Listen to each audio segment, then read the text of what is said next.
लोग मंत्र 4 इस उपनिषद पे चर्चा कर रहे हैं। तो मंत्र 3 में बता रहे हैं कि जो आत्महत्यारे हैं, जो अपनी आत्मा का ही खून कर रहे हैं, उनका क्या हाल होने वाला है। वो नरक आदि लोकों में जाएंगे। तो कैसे बचेंगे, वो मंत्र 4 में बता रहे हैं कि भगवान को जानकर। तो जो भगवान को जान लेता है वो भौतिक प्रकृति के चंगुल से बच जाता है। माँ में वे प्रपद्यन्ते माया में ताम तरंती थे। तो भगवान को जान लेते हैं, चलो उसमें क्या प्रॉब्लम है, लेकिन भगवान को जानने में प्रॉब्लम्स हैं। पहली प्रॉब्लम यह है कि उनको पूरी तरह से जाना नहीं जा सकता। भगवान के अनंत गुण हैं, उनको नहीं जाना जा सकता, और भगवान के एक गुण को भी पूरी तरह से नहीं जाना जा सकता। जिस तरह से श्रील प्रभुपाद उदाहरण देते हैं कि एक पुत्र कभी भी पिता को पूरी तरह से नहीं जान सकता, क्योंकि वो पिता जो पुत्र का ओरिजिन है, स्रोत है, इसलिए कभी नहीं जान सकते। डेमी गॉड्स भी, बड़े बड़े जो देवी देवता, वो भी भगवान को पूरी तरह से जान नहीं सकते हैं। इनफैक्ट मध्वाचार्य बता रहे हैं कि जो लक्ष्मी है हमेशा भगवान के साथ रहती हैं, वो भगवान के एक गुण को भी कभी पूरी तरह से नहीं जान पाती। ऐसी सिचुएशन है। तो ये एक प्रॉब्लम है। दूसरी बात यह है कि अगर कोई पूरी स्पीड से भी दौड़ेगा तो भी वो भगवान को कभी पकड़ नहीं पाएगा, मतलब भगवान को कभी समझ नहीं पाएगा। जरासंध भाग रहा था, भगवान को कभी पकड़ ही नहीं पाया वो।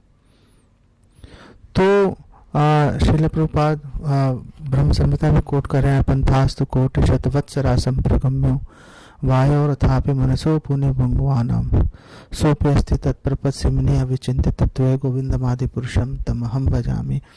क्या मन की स्पीड से भी मुनि पुंगवा, जो बड़े महान मुनि हैं, वो भी अगर दौड़ेंगे वो भी कभी भगवान को पूरी तरह से समझ नहीं पाएंगे।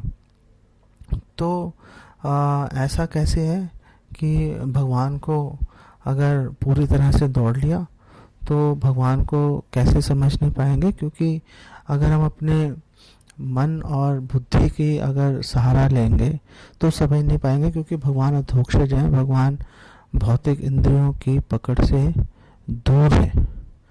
तो फिर कैसे समझ पाएंगे, भगवान की हेल्प लेनी पड़ेगी भगवान को समझने के लिए। भगवान की हेल्प लेने का मतलब है जो भगवान ने शास्त्र रिवील किए हैं, भगवत गीता, भागवतम, ईशोपनिषद इत्यादि जो ग्रंथ हैं, जो भगवान ने प्रकट किए हैं भक्तों की हेल्प के लिए, उसकी मदद लेके, भक्तों की मदद लेके, तो हम भगवान को समझ सकते हैं भगवान का संग करके।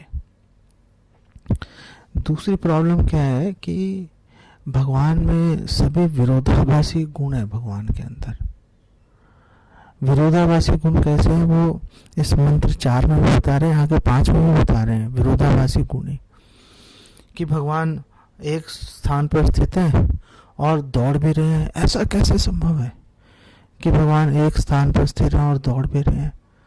तो श्रील मध्वाचार्य एक्सप्लेन करते हैं कि क्योंकि भगवान सब जगह विराजमान है, इसलिए भगवान यहाँ पर खड़े हैं। सपोज दिल्ली में आप मन की स्पीड से दौड़ के कलकत्ता चले गए, भगवान वहाँ पर भी ऑलरेडी वहाँ पे विराजमान है, इसलिए भगवान पहले से आपसे पहले वहाँ पहुँच जाएंगे। आप कितनी स्पीड पे भी दौड़ लो, जो व्यक्ति पहले ही वहाँ मौजूद है उसको आप कैसे पकड़ लोगे? तो ये जो उदाहरण है कि भगवान अपने आप हर जगह मौजूद हैं इसलिए पकड़ नहीं सकते, इस उदाहरण के द्वारा हम एटलीस्ट एक भगवान के विरोधाभासी गुण को हम समझ गए। गोलोक एवं निवसति अखिलात्म भूतो, भगवान गोलोक धाम में स्थित है, ब्रह्म संहिता में बता रहे हैं, लेकिन हर जगह मौजूद है भगवान। उदाहरण भी देते हैं, जैसे सूर्य है, सूर्य एक स्थान पर स्थित है, लेकिन अपने लाइट और हीट, अपने प्रकाश और ताप के माध्यम से सूर्य हर जगह विद्यमान रहता है, लेकिन कृष्ण उससे भी श्रेष्ठ हैं सूर्य से। कैसे श्रेष्ठ हैं? ऐसे वो श्लोक है, सर्वतो पाणी पादम तत् सर्वतोक्षि शिरोमुखम सर्वतो श्रुति मल्लोके सर्वम आवृत्य तिष्ठति, कि भगवान के नाक कान हाथ पैर सब जगह हैं और सर्वम आवृत्य तिष्ठति, भगवान ने सबको कवर किया हुआ और भगवान विराजमान है। तो सूर्य जो है वो तो अपने इम्पर्सनल फॉर्म में चारों तरफ विराजमान है, लेकिन और दूसरी कमी क्या है सूर्य के अंदर कि पृथ्वी के एक पोर्शन को ही कवर करता है, वो आधे पोर्शन को कवर करता है, आधा पोर्शन जो है वो अंधकार में रहता है, इसलिए कहीं दिन है कहीं रात है। लेकिन भगवान के साथ में ये समस्या नहीं है। एक भक्त ने चैतन्य महाप्रभु से पूछा था, चैतन्य महाप्रभु ये जो श्लोक है सर्वतो पाणी पादम तत्, इससे तो ऐसा लग रहा है कि भगवान इम्पर्सनल है, तो इस श्लोक में भगवान के साकार रूप के भगवान के पर्सनल फॉर्म कैसे देखें? तो चैतन्य महाप्रभु ने कहा था सर्वतो का मतलब यहाँ पे सर्वत्र है। सर्वत्र का मतलब है कि भगवान खुद ही विराजमान है। अंडांतरस्थ परमाणु चयांतरस्थम, भगवान खुद ही एक एक कण के अंदर भगवान विराजमान है। इसीलिए भगवान सूर्य देवता से श्रेष्ठ है। भक्ति सिद्धांत सरस्वती ठाकुर बोल रहे हैं कि हम लोग चैतन्य भागवत की टीका में कह रहे हैं कि हम लोग उपमा तो दे देते हैं भगवान की अलग अलग भौतिक वस्तुओं से, लेकिन वो बस चंद्र शाखा न्याय के बराबर है। वास्तव में बिल्कुल एग्जैक्ट उपमा तो भगवान के भगवान से ही दी जा सकती है। आगे श्रील प्रभुपाद बता रहे हैं कि भगवान की 3 शक्ति हैं, अंतरंगा बहिरंगा तटस्थ शक्ति। अंतरंगा शक्ति से आध्यात्मिक जगत बन गया, बहिरंगा से भौतिक जगत बन गया, और तटस्थ शक्ति से जितने भी जीव हैं वो बन गए। और इंद्र ब्रह्मा शिव इत्यादि देवी देवताओं में और हम लोगों में कोई फर्क नहीं है। ये ब्रह्मा जी स्वयं इस चीज़ को एक्सेप्ट कर रहे हैं ब्रह्म संहिता में, जहाँ वो कह रहे हैं धर्मोत्थ पाप निचया श्रुतस्तपांसी ब्रह्मादि कीट पदगावदश्च जीवा, कि ब्रह्मा और ब्रह्मा जैसे कीड़े मकोड़े।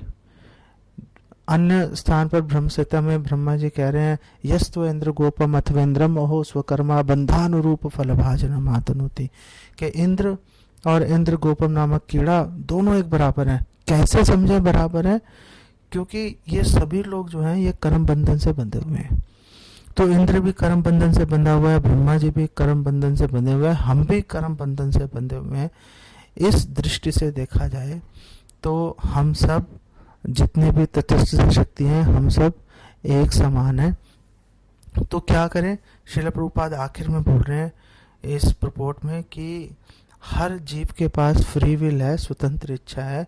स्वतंत्र इच्छा को आप अपनी इंद्रिय तृप्ति में लगाओगे, माया में इल्यूजन में फंस जाओगे, और अपनी स्वतंत्र इच्छा को भगवत इच्छा के साथ अगर जोड़ दोगे, भगवान की इच्छा के अनुसार चलाओगे, तो आप मोक्ष को प्राप्त कर लोगे। क्यों हम अपनी इच्छा को भगवान की इच्छा के साथ जोड़ें?